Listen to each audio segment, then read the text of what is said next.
This Restorative Justice Life is a production of Amplify RJ.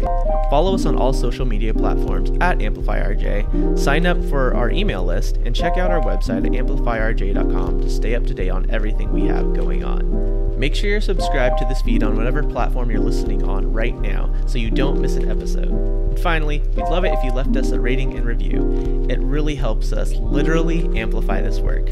Thanks for listening. Enjoy the episode.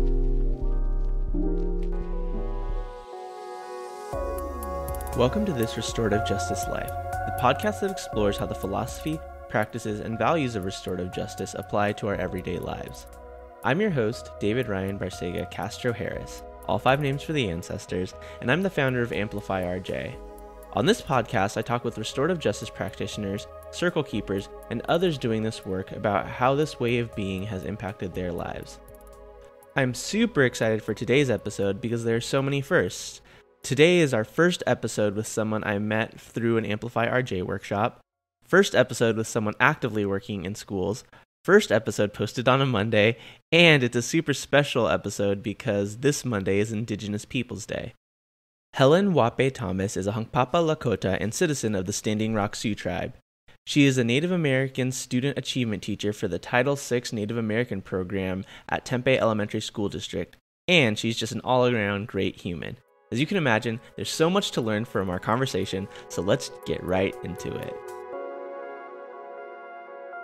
Welcome, Helen. Who are you? Helen Wape Thomas Imachiapi Kusto. My name is Helen Wape Thomas. Who are you?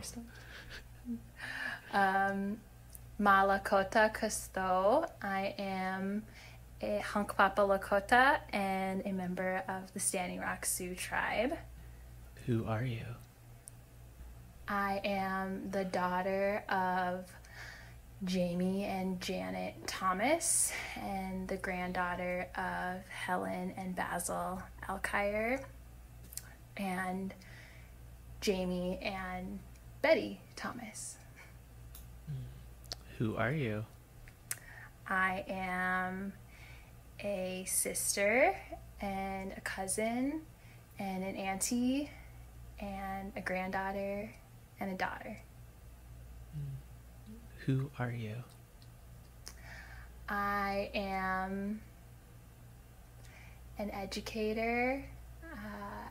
I am a learner. Who are you? I am a beader who makes jewelry and other fun things. And finally, who are you? I am someone that wants to empower and uplift Indigenous communities, specifically Indigenous youth. Thank you so much. How are you? I'm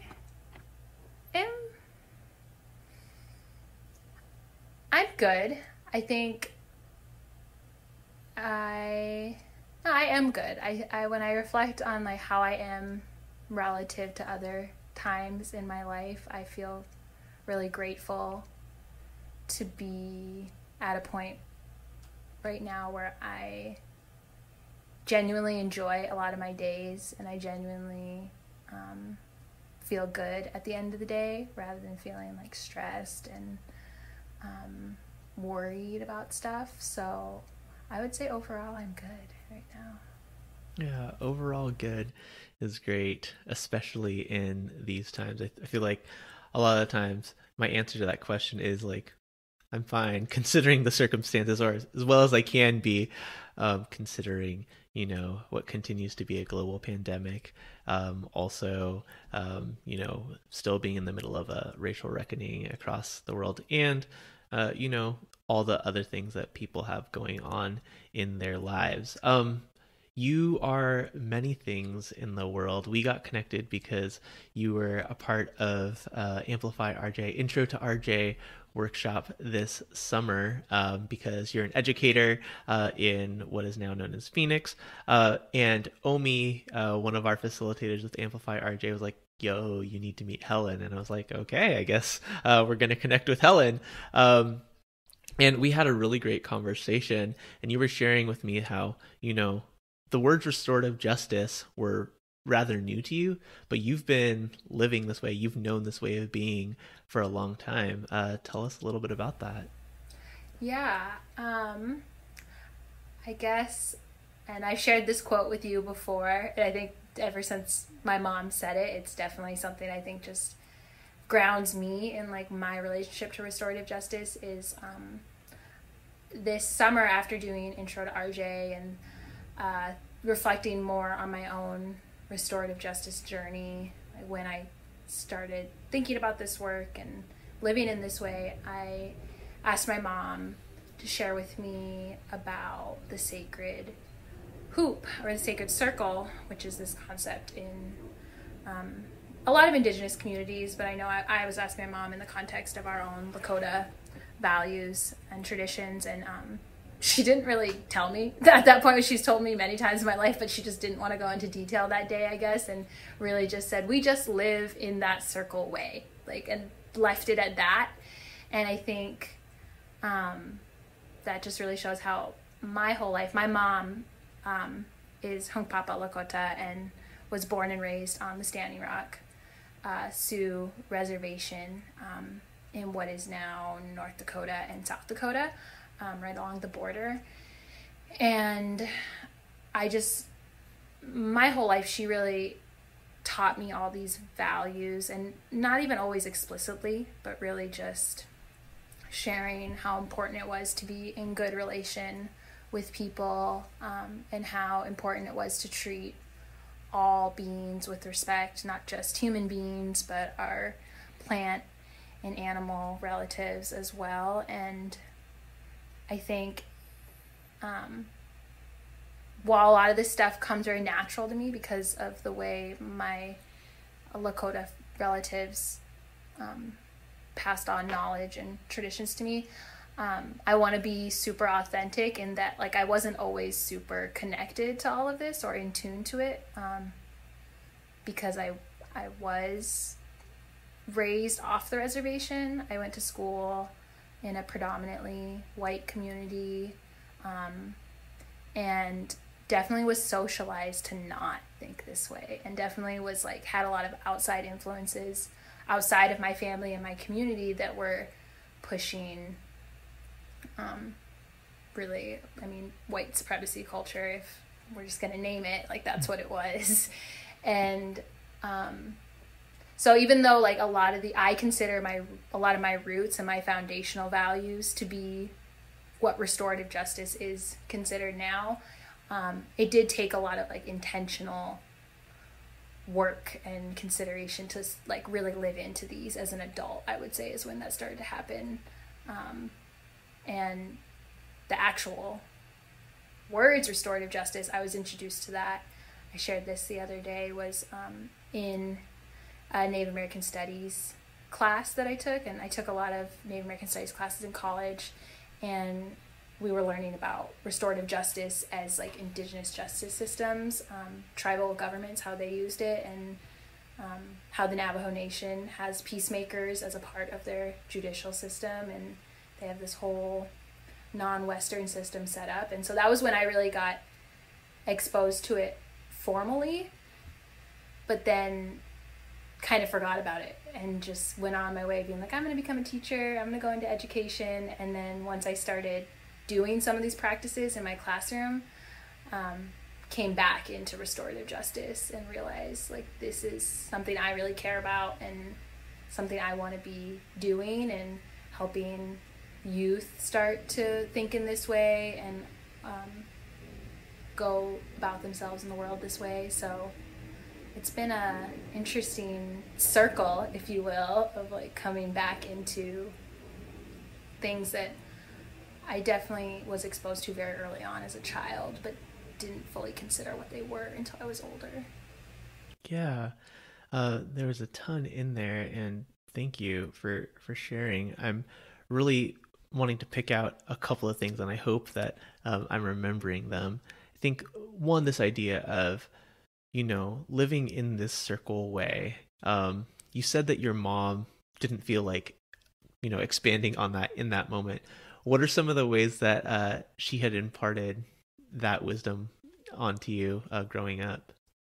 Part of it was always how we interact with others, and what people talk about in restorative justice a lot is how a circle takes away that hierarchy of like, not everyone's equal in a circle, and there's nothing in between you when you're in circle with each other. And I think she really imparted a lot of that on how I was supposed to interact with, more specifically, like my relatives, like my actual like aunties and uncles and grandmas and grandpas, because at least in my community, and I think this is how a lot of my other Indigenous friends have shared this, that like I have a lot of aunties and uncles and grandmas and grandpas who aren't in Western culture, who you would call grandmas and grandpas. They would be like your great aunts or great uncles, but like in my community, those are just your other unchis and lalas, your grandmas and grandpas. So the way she had me interact with them and with others was just to treat everyone with respect and to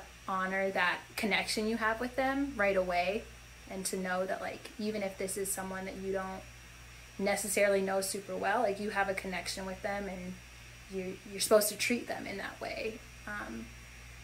And then I think the other part of that, which I'm not necessarily sure if this goes along with restorative justice, like mainstream restorative justice, but was how a lot of our time is like a circle, and to be really give ourselves a lot of grace and forgiveness when we make like a mistake or when something negative happens, how to like be able to work through that, and that if it's meant to be, like it'll come again, and like it's okay, and how everything is very cyclical, which I think is not how we always necessarily think of time. So those are the two ways that I think she imparted on me most, of living in a circle way. Yeah.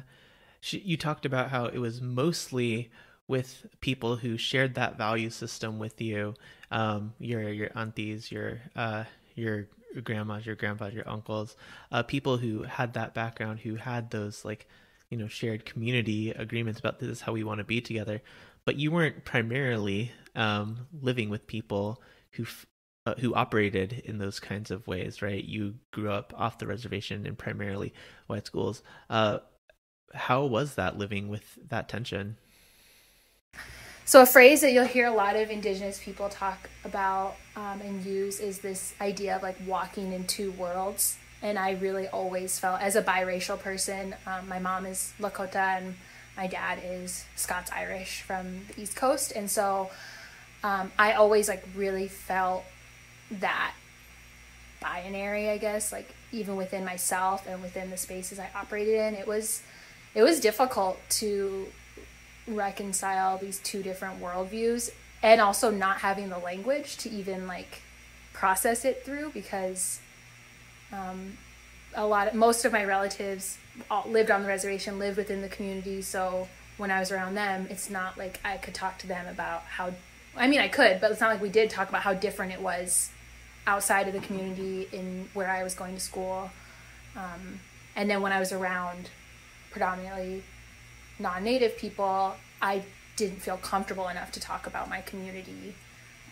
So it was definitely felt very separated. And looking back on it now, there's a lot of socialization in that predominantly non-native community to not live in that way, and like so many external forces telling you to be individualistic, telling you to be competitive, telling you that like your individual well-being is what you should always put first, and not really thinking about that collective well-being and those relationships that I got from my community. And you didn't ask me about this, but I will just put it out there that there was a very specific different community that I became a part of that helped me start to live into those Indigenous and like circle values again in my life. Yeah, please shout them out. Yeah, so I was raised in North Dakota, lived in the same house my whole life, went to school, and then when I went off to college, I moved to New Hampshire and went to Dartmouth College in New Hampshire, which is a very elitist school that I never thought I would go to, and I never thought I would be in a space like that. And the only reason I was because of an Indigenous mentor that reached out to me and supported me, and that's one of the reasons why I wanted to go into education, was because I felt like if more Indigenous youth had that mentor, it might make a difference. It really did for me. But very few people know that Dartmouth was founded to educate Indigenous people, and that's how they got their charter, and that's how they got their funding, was saying they were going to educate the uncivilized savages in the New World. And then they just didn't do that. They had 11 natives graduate in the 200 years that they existed. And so in the 1970s, when there was a huge revival of Indigenous rights, and there was the American Indian movement, and that was of course due to all the work that our Black brothers and sisters were doing in the 1960s and 70s. They started to recruit more Native students, and so that's actually why I ended up there, is because they have a really strong Indigenous community. And so I became a part of that Indigenous community there, and it was the first time in my life where I was around other Indigenous people. There was so much diversity within that community that was really powerful. So much. I think even reflecting on it now, I'm like, wow, that was a community that really lived into restorative values, because the community was all about learning from each other, and there was no hierarchy or being too Native or not Native enough. You were just very much accepted for your indigenous identity that you had. And that's when I started to learn more formally about a lot of Indigenous knowledge and practices, and so that really helped me come back into, like I said, a lot of these values that I felt rooted in, but had not been tended at all. They just there was those seeds there, but no one had been tending to them, so they didn't grow until I really got into that space and started to be able to live in that way. Yeah, and this was at the beginning, and going into the same time you were taking classes about Native American studies, learning all these other things. So getting more connected with people who were living this way, not just learning about it academically, really helped you live into that. Yeah, definitely. And I think that's the thing, is you can read about it, and you can listen to other people talk about it, but once you really start to see other people living into it and practicing that in their everyday life, it can be really powerful, at least for me. And that's how traditional Indigenous knowledge systems, a lot of it is learning by doing. It's not just reading about it, talking about it. Is I'm gonna get better at this by just doing it, and it might not be great the first time or the first few times, but I'm just gonna try it. So that was really powerful for me, was finding a community that lived into it. I think you brought up, characteristics of white supremacy culture, this need to be perfect from the jump, right?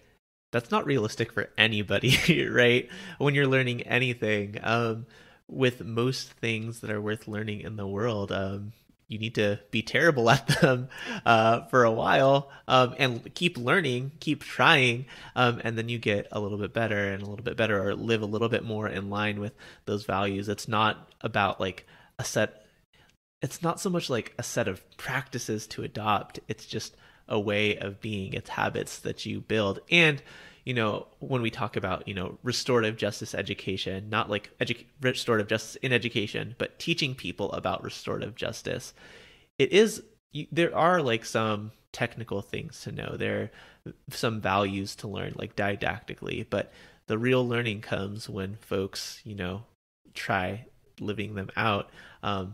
Often very, very helpful in community. That's part of what we try to do with Amplify RJ, with some of the structure of our workshops is that, you come in and you meet with these people, you learn this material, you go back into your context, try, practice, you come back, learn a little bit more, reflect on how things went, and learn a little bit more, and then you go out, practice again.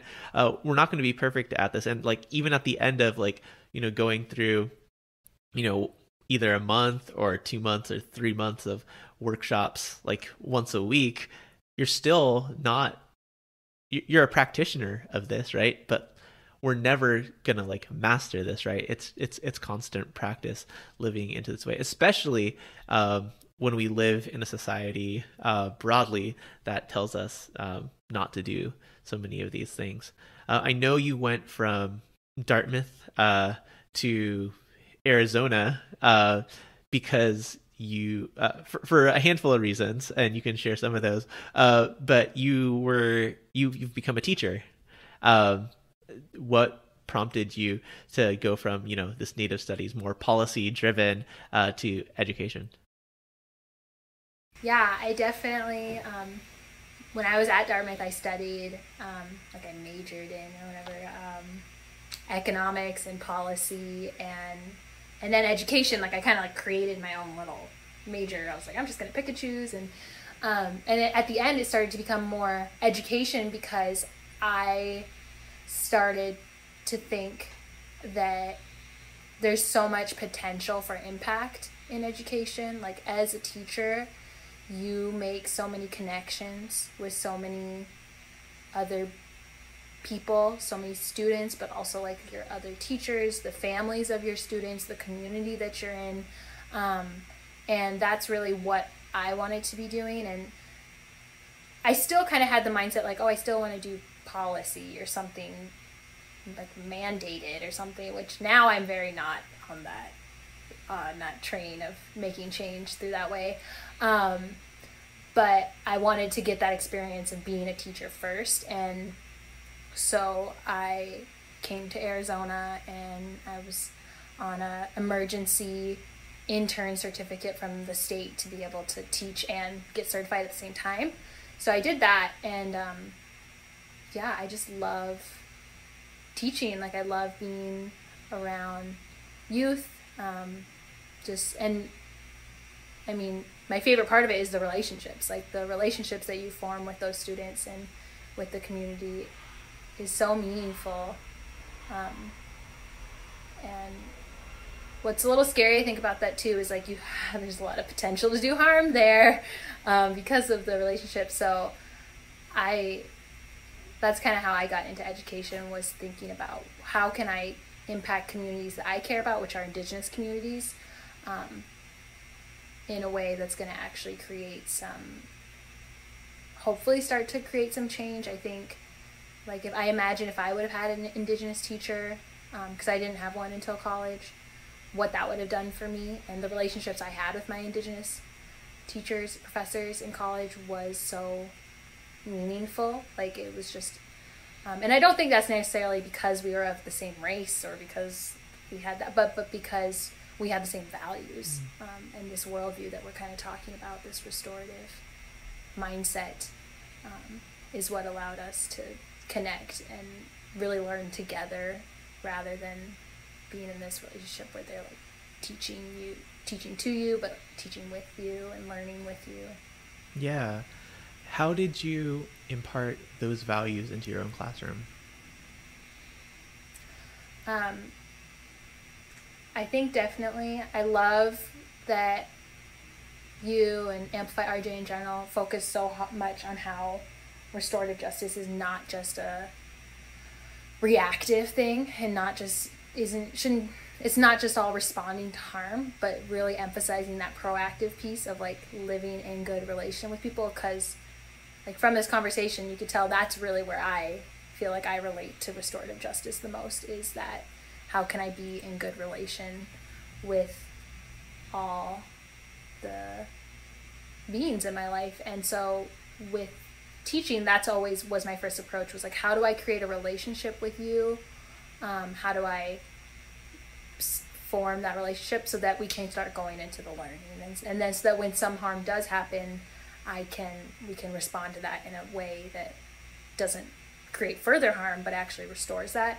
And I definitely wasn't doing that my first year. I was creating the relationships, but the second part of RJ, the responding to harm, like, I didn't feel super confident in that. My first year, because you get, as a teacher, and as someone that didn't go to school to be a teacher, but who was like kind of learning how to do it as I did it, I quickly realized, like, whoa, there's a lot of people telling you, like, you need to manage, you need to control, you need to, like, all these things that felt so unnatural to me. Like, I was like, that's not how I'm trying to be in relation with these students. Like, I'm not trying to manage them like they're objects or control them like they're objects. But I wasn't getting told anything else. So when harm did happen, like, I can be very honest that I definitely probably perpetuated some harm as a teacher by responding in a punitive way right away. But then I've only been a teacher for 2 years, so I just like to be upfront about that I am not like someone that's bringing many years of experience to the teaching field. So, but in my second year, I definitely started to do more circle processes, and like didn't even realize I was doing them at first. Like, it was something that I would be like, okay, this thing happened, because I moved from teaching first grade to third grade, and there's a lot more conflict in third grade between students, because they're just like, they don't know how to be friends with each other yet. Like, there's kids that like are just interacting with each other every day, and you can tell as an adult, I'm like, oh, those are your friends, like those are your close friends in the class, but those are the ones they're arguing with, and they're hurting each other's feelings, and a lot of the social emotional things, they just didn't know how to work through that yet. And so when those started to happen in my second year, I was sitting down with students, and we were setting agreements before our conversations, talking about, like, okay, we're going to respect each other, we're going to let each other speak, and we're only going to say things that we know are true, and then talking it through and allowing people to speak their side of the story, and then working together to be like, how can we make this right, and and this is with 8-year-olds, and they can definitely internalize that and start to do. I overheard them doing it by themselves, saying, okay, please wait, like, I will let you speak your truth in a second, and like being like, how can we make this right? And so that was really amazing to see. So yeah, I think it started with relationships, but then it did start to move into, like, how can we repair harm together? Yeah. I want to highlight that it is so easy for children to do this because they don't have all the years of socialization of being oppositional against each other, punitive. And if we can be building those habits with students early on, like, you're right, education, you can have so much impact because you are building building people to what they will be in the future.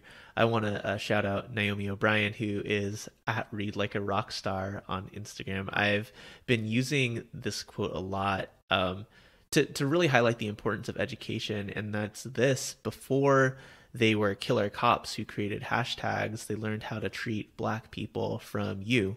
And you, she's speaking to primarily educators. And of course, there are other societal factors that influence how people grow up to socialize around race, and just the fundamental nature of how humans can be together, being collectivist versus individualist, collaborative versus competitive. But teachers do have so much power in that.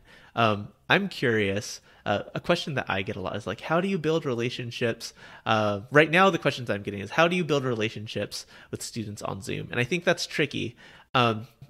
How were you building those relationships with your young students, first or third grade? For me, it really, I guess, the way I always grounded myself and, like, how am I going to build a relationship with these students is, like, well, first I have to consider them as, like, human beings. They're not just my students. They're not just and I think in education today especially, they're not just my little test score producers, which is like a huge pressure, but really just I'm like, who are you as a human being? Who are you as a whole person? And like not just so I would just ask questions. Like I would just ask them.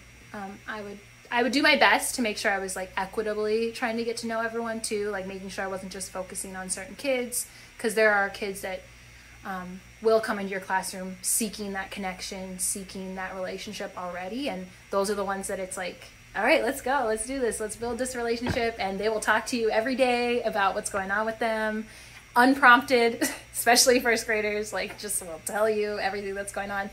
But especially the students that might have, and I saw this more in third grade because they had, it's crazy, you can totally see that socialization that happens just in those few years of school from like first to third grade. There are some kids that are already don't have a positive relationship with school. I even had first graders who had said things to me like, school's not for me, and like school's not my thing. And I think intentionally just checking in with them, really similar to the way we do in Amplify RJ community spaces, just asking like, how are you, what's going on with you, and making sure it was very authentic, because students can tell when you're not being authentic. Kids can tell when you might have like an ulterior motive. So to genuinely just be like, how are you doing, and like, what's going on with you, what did you do this weekend, like what do you like to do when you go home, and just like taking the time to get to know them, which can be really hard because the white supremacy culture of urgency is a huge one you see in schools, where it feels like the test scores, the teaching, the standards is all so urgent, and it's also important that relationships get put on the back burner. So being consciously like, no, I'm going to set aside time today for us to build relationships, and then also doing that among the students. Like I would really try to intentionally set aside time and space to build community within the classroom, not just between me and individual students, but like between the whole class. How can we start to see each other as our community of learners, that we're here to learn from each other, we're here to learn with each other. And I love to do that through games. That's my favorite way to do that, is playing games, like icebreaker games, variations of like step into the circle games. Like that's my favorite way to build community with students. Just to summarize that, one, like, see them as humans, right? Show up authentically in those relationships. Don't fake that you want to build relationships if you don't want to build relationships, right? Create the time, and don't make it just about relationships between you and students. Build that within your classroom. Sometimes playing games, sometimes doing other things. Group work. Why growing up did like we all dread group work, right? Like how can we like build that capacity for people to be excited about that? Okay, so this is just a plug for a random book I have been listening to that is like a young adult book called Elatsoe, and it's written by a Native American woman, and it's just super awesome. But they had this scene where there's these two kids talking about like, why is group work always so horrible, and like, yeah, you ever notice that like there's one person that does all the work, or there's one person, and then there's always a few people that don't do anything. And they were just like kind of deconstructing group work and how it often plays out. And they were like, yeah, teachers always say like they assign us group work because it's going to get us ready for the real world, like as if we're not already in the real world. And then they kind of go on to say like, well, maybe this is how the real world is that there are people that will take on the work and others that won't do anything. And I think it was interesting commentary on how if you don't set up equitable practices in your room to understand that relationship of community, to understand that like, hey, this group work is, you need like, the intention of the group work is that you're working together and that you're all striving towards the same goal, that collectivist mindset. If you're not kind of setting that up through your practices every day as the educator, modeling that and showing students that on a larger scale. It probably won't play out like that when you have them do the group work. Like, they'll probably return to some of those values that they've been socialized to do, which is to think individualistically. And so I think group work doesn't play out well if you don't set those foundations. Yeah, for sure. We'll definitely link that book in the description. Send that to me so we can do that. And like, yeah, it's so important that like that foundation is modeled for students. You're not in the classroom anymore. You and I had this conversation about your dreams of opening a school one day, but you're not quite there yet. What are you doing now? Yeah, so I actually left the classroom this year, and I do miss it. I'll put that out there. I do miss being in the classroom. I do miss being in community with students. But now I'm in a different sort of community. I am the Native American Student Achievement Teacher, which you're probably like, what is that? Never heard of that. I had never heard of it either until I applied for the job, for a Title VI Native American program. And Title VI funding goes towards supporting Native American students in education, and that exists because of treaty rights and the fact that Indigenous people exist not just as a racial group in America, but we're also a political one with inherent sovereignty. And when the government made treaties with us, they affirmed that and also promised to provide education for students in exchange for the land that they stole. So what I do is I support students throughout the district, and right now I'm doing it through small group instruction on Zoom. So I just meet with students in groups of 1 to 4 or 5 and support them with their academics. But the main thing is that I am striving, the goal is to support them in a culturally responsive way. So that's what I'm doing now. And how does that tie into like the long term, like I want to start my own school? What does that look like, in the hopefully sooner rather than later future? The reason I took this job now is, one, I wanted to be more directly supporting Indigenous communities. I loved the school I was working at before. It was in South Phoenix, but it served a predominantly Latinx community, specifically mostly first or second generation Mexican American families. And I loved that school. I loved that community, but I wanted to move into a position where I was supporting Indigenous students, and the communities I support now are mostly Navajo or Diné people who live off the reservation in this urban environment, or students from the Pasquayaqui tribe, which is a tribe that's actually, their reservation is in Tucson, but their ancestral homelands are in Mexico, and they migrated up to Arizona in the early 1900s. So I wanted to be working within an Indigenous community, and the point of that was to learn. I'm trying to learn as much as I can from community members of like, what do you want education to be for your child, and what, and I always ask the families of my students this at the beginning of the year through surveys, but like, not just like, what do you want, but like, what are your hopes and dreams for your child's education? What are your hopes and dreams for your child? So that way I can do my best to support them and give them the learning experiences that they need to get to that point, even if it's in 3rd, 4th, 5th grade, which are the students I'm working with now. And also I have the opportunity to create curriculum now for students, mostly in after-school programming, but it's been a really great opportunity of how to figure out how can I make learning as relevant as possible for these students culturally, but also just based on like, what are they interested in, what do they care about, what are the problems in their life that they want to fix. So that's why I'm in this position now, is to gain more experience with the communities that I really care about and how I can meet their needs through education. You mentioned how all of this programming is set up as part of treaty rights, right? And another word that you mentioned, and there's Indigenous sovereignty.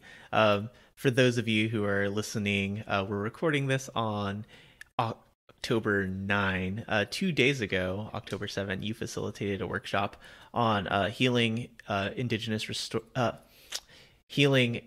historical trauma for the Amplify RJ community. One of the things that you very, very lightly touched on is this idea of Indigenous sovereignty. And I know you're going to be providing our community and others more learning around this in the future, but could you give us just a tiny piece of what is it that you mean by that? And how can people support that becoming reality? I'm so happy to give you a small snippet. I love having this conversation, especially with educators, because I think, as I'm going to explain what it is, but if you can start explaining this to students, it could really start to shift our society's understanding of who Indigenous people are. But Indigenous sovereignty is Indigenous people's rights to. There's many ways you could define it, but the way I like to use a quote from Wilma Mankiller, who was the first principal chief of the Cherokee or Choctaw Nation. I can't remember. I will have to confirm. But she says that sovereignty is our right to determine our own future. And to break that down, it's Indigenous nations' right to govern their own peoples, oversee their own lands, and through that determine their own futures. And Indigenous sovereignty is not something anybody gave to Indigenous people. It was always inherently theirs by virtue of being on these lands since time immemorial. It's something that doesn't get discussed because to acknowledge Indigenous sovereignty is to acknowledge that the lands that we all live on, if you're listening in the United States of America, is stolen land, and to acknowledge that this land was illegally taken and that it rightfully belongs to Indigenous peoples. So there's definitely many reasons why Indigenous sovereignty doesn't get the space that it deserves. But that's what it is Indigenous people's rights to, I love to just say, determine their own futures. And yeah. What does that look like?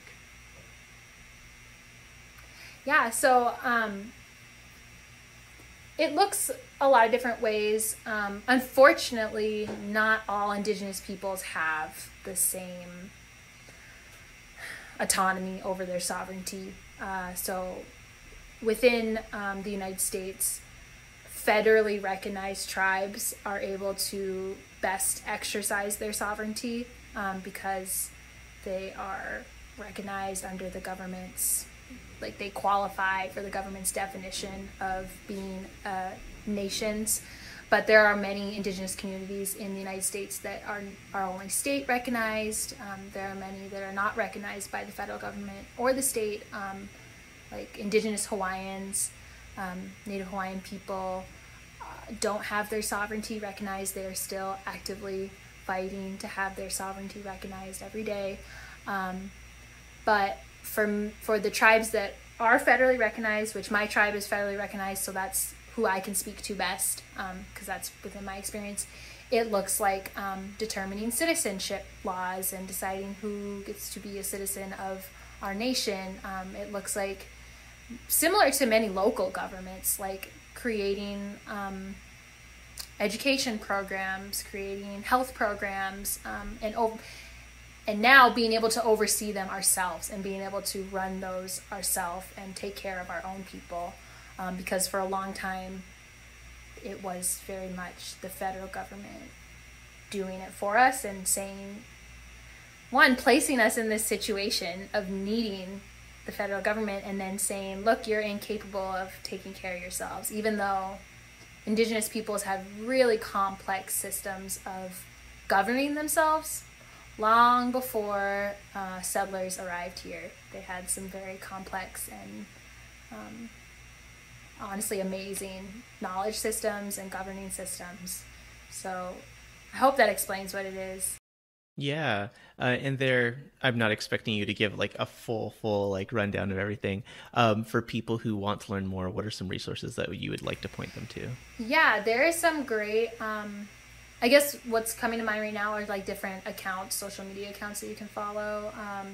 At Mm-hmm. Seeding Sovereignty is a great one. Survival International is an account that talks a lot about a more international perspective on sovereignty, which is great, and Indigenous peoples all over the world. And what are some other accounts that would talk about sovereignty? I'll have to think about that a little bit more, and I can give you a list, and we can link them as well, because I do For want sure. people to know.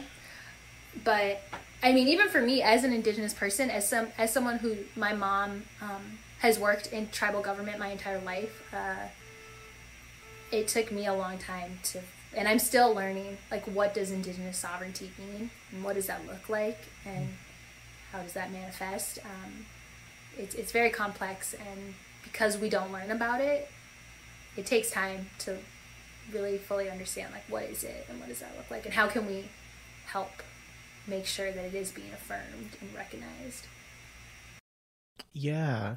Like speaking to like that continuous learning lifelong process of uh you know learning in general, growth mindset, all of that. But just developing as a person, we're constantly learning lessons. A lot of the times we learn lessons by the ways that we mess up and then learn from them.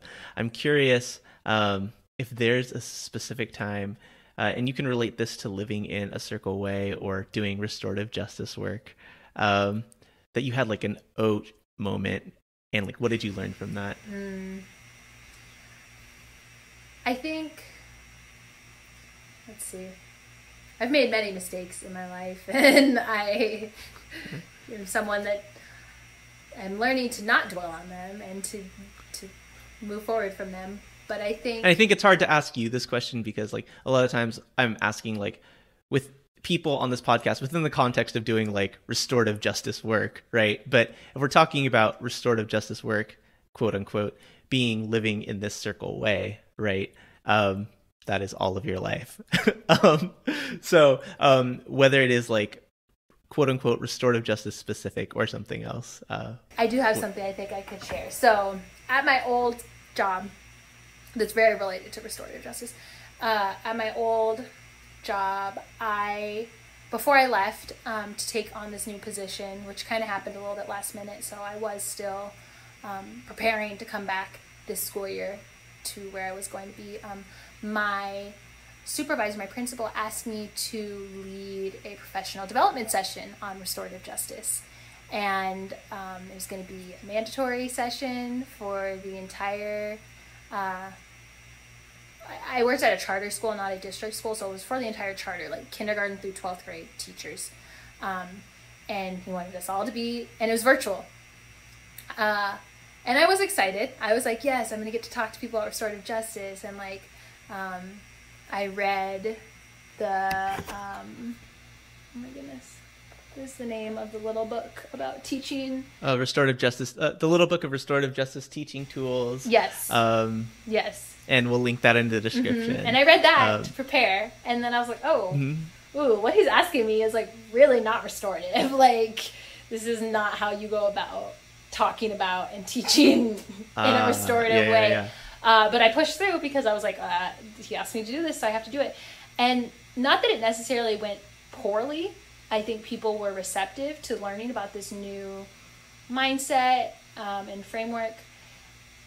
But it was definitely a learning moment to be like, and you've shared this before, and it really hit home for me once I experienced it myself, but you can't force people to learn restorative justice, and it cannot be a mandated top down, like, we're doing this, and like, we're all going to be restorative now, because that's not restorative. So, right. Yeah, like, it was just, that was definitely an aha moment that I was like, oh, as much as I want other people to know about this, and as much as I want other people to start thinking in this way and practicing teaching and living in this way, like, it can't happen this way. like through this. Yeah, you don't teach it in a professional development. I think like you can expose people to the technical ideas and like what the applications could be, but this is life work. So yeah, there are specific things you learn. When I think about the ways that I learned about this work, it was in small groups of people, like building a relationship with each other and trying to navigate all of that. It's also about having conversations with people who are more experienced in the work. The first episode of this podcast was with one of my greatest mentors in this work so far, Cheryl Graves, and people like Ashley Ellis, who's the previous episode of this podcast, who has been a friend. I call her a friend-tor, right? Like very close friend, but I also learned so much from her about how we navigate doing this work, and going out and practicing, learning more things, and messing up, and doing that way of learning, not necessarily like, okay, we went to this training, we learned this thing, check that, check that, check that, check that. I'm a restorative justice practitioner now.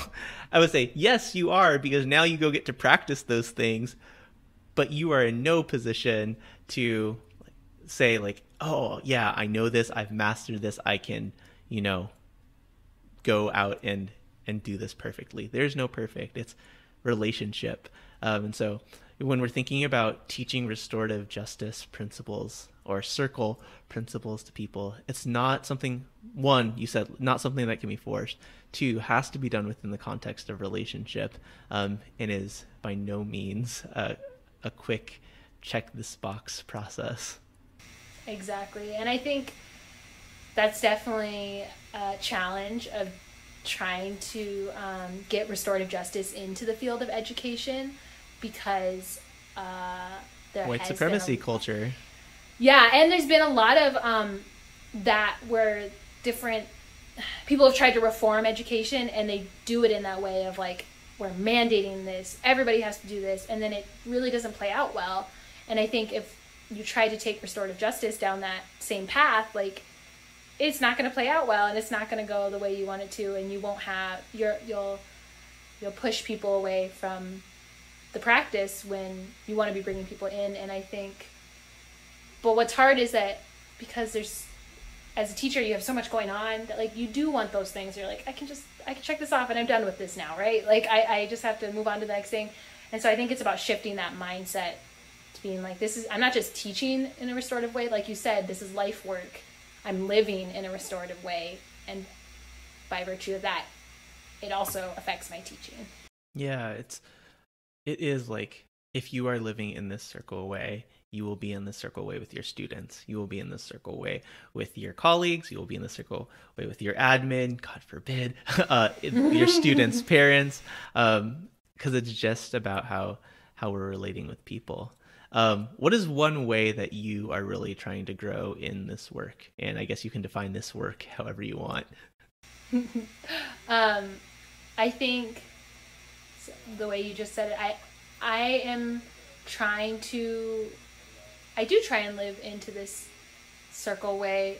But for me, my own personal area that I'm trying to work in is, how do I live into this circle way with like the families of my students, the larger community that I'm working within, in a way that where we're in community together and we're all striving to work together for our students, for the youth, for the community, because I have yet to find any like resources or explicit things to talk about that, how you live into community with, as an educator or just as a person with the whole, a community that's not like the community I was brought up in. And like, I am a newcomer to this community. I am someone that is joining this community, but it already exists. Like, it's already there. How do I join that community in a restorative way? And just me personally, that's my personal growth that I'm trying to get to. I'm curious how this plays out in your personal life. And that's also a struggle, I think. As much as I say that I was brought up in these values, which I was, as with a lot of Indigenous communities, my family and my relatives, we have a lot of intergenerational trauma to work through, I think.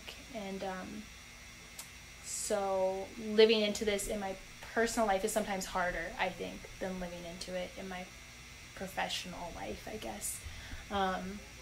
So that's always, like I said a lot earlier on in the conversation, it's something that I have to actively think about doing. It's something that it's work. It is the work to like bring this into my personal life, especially when I feel like, oh, I'm working so hard all day to be in this restorative way with my students, with my colleagues, with my admin, that sometimes it's very difficult to continue living into this way at home. Like once I come home and I just like, I'm trying to relax or take a breath. So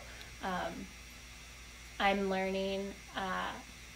I am very grateful to have family members and relatives that also do their best to live in a circle way. So it's very affirming, and it feels natural to be in that way with them. But there are things that make it difficult sometimes. Yeah, for sure. I definitely relate to, I do this professionally, right? And like now having to come home and be this way with somebody who is like having things in the toaster while I'm recording a podcast. Did you hear that ding? Yeah, I did. Yeah.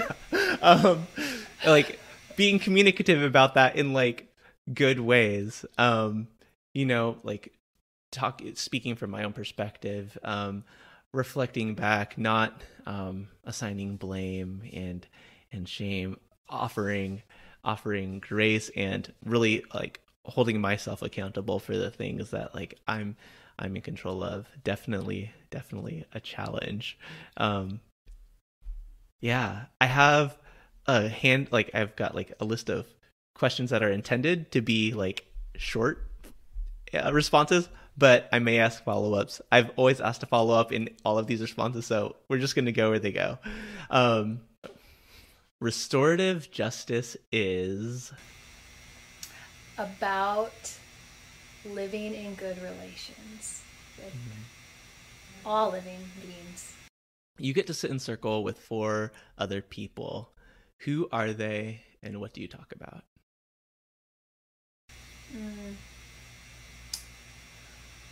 I think I would really love to sit in circle with some of my ancestors. I was very close to my grandfather, and he passed away when I was young, around 10. So I would love to be able to sit in circle with him now as an adult, just to talk about more of what does it mean to them to live in that circle way.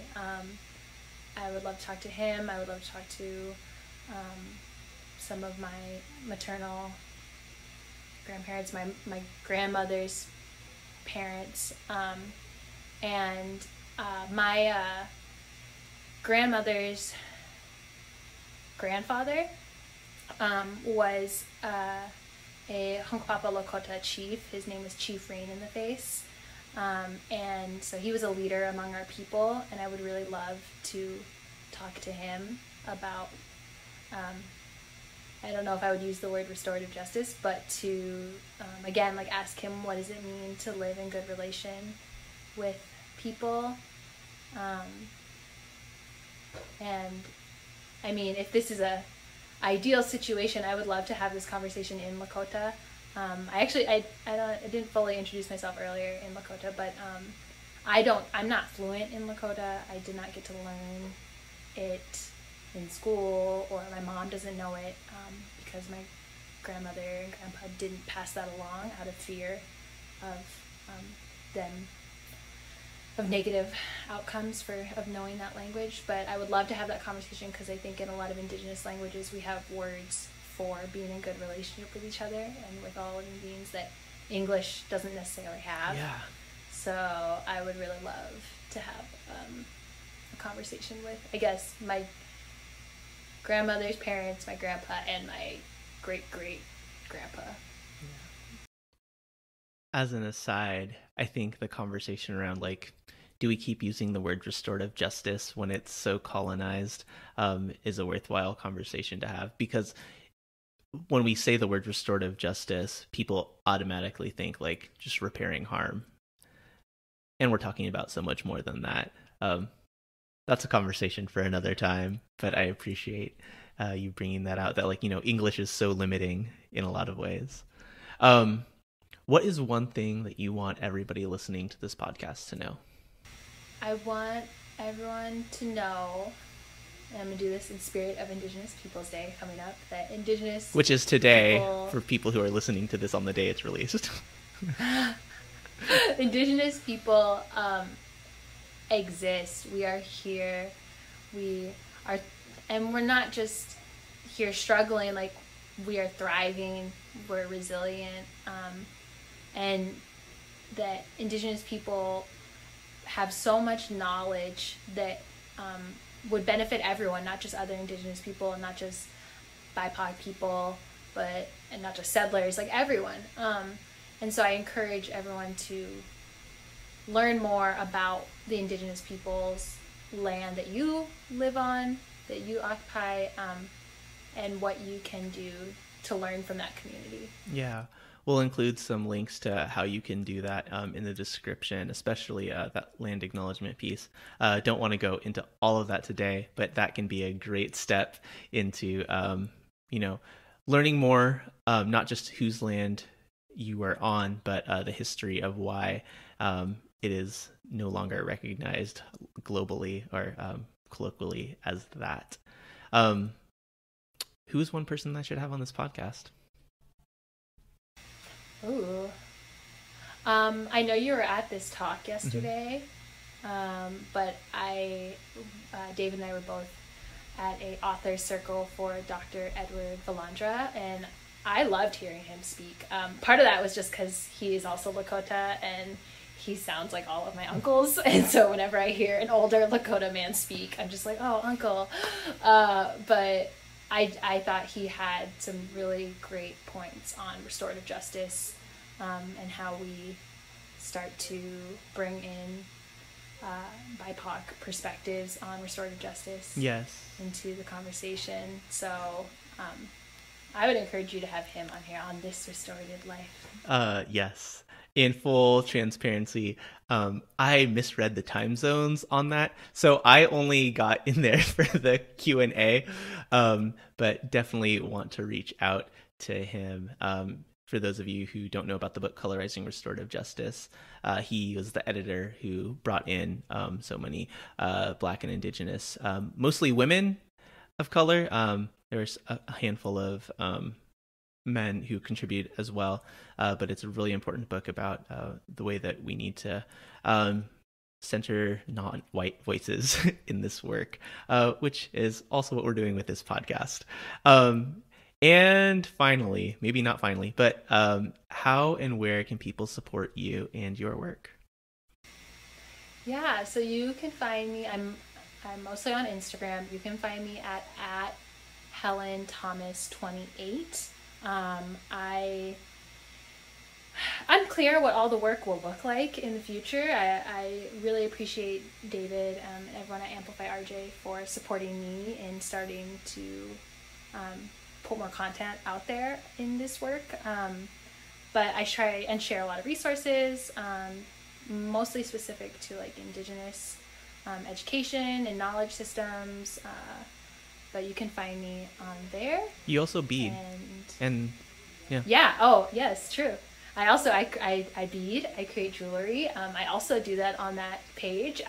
The page is quite eclectic. Like, here's some restorative justice, here's some education, here's some beadwork. But I mean, it's just me. That's like my page. That's everything I do. So, yeah, feel free to support me. I do, in terms of my beadwork, I just randomly drop like beadwork, being like, here's the things I have for sale. But there should be some of that coming out soon as well. So yeah, you can follow me on there, and I would appreciate it. I would love that. Yeah. So we'll definitely link all of that. It's definitely the resources that we talked about here in the description. But it's been so good talking with you. We've talked a lot this week, but I'm still not tired of it. There's so much that I continue to learn from you. And I'm excited about the things that we'll be collaborating on in the future. So you can stay tuned to Amplify RJ to look out for some more collaborations with Helen. I'm going to put it out there to say a workshop specifically on Indigenous sovereignty sometime within the next month, October, November. Just want to manifest the things. And yeah, I look forward to having more conversations with you offline. Everybody else, follow Helen on Instagram. Is there an email address you want to leave for people who don't have Instagram? Yeah, if you want to email me, you can email me. It's similar at hethomas28 at gmail.com. And then for signing off, I just want to say Palabras, David, for having me on. Thank you. I also have really enjoyed our conversations. I feel like I learned so much from you, and I appreciate your support. So, Palabras. Thank you, Helen. And to everyone else, take care, be well, and we'll talk to you soon. Like what you heard? Please subscribe, rate, review, and share this podcast on whatever platform you're using right now. It really helps us further amplify this work. Follow us on our social platforms at Amplify RJ, and check out all of Amplify RJ's events and workshops at amplifyrj.eventbrite.com. Thanks for listening, and we'll talk to you next week.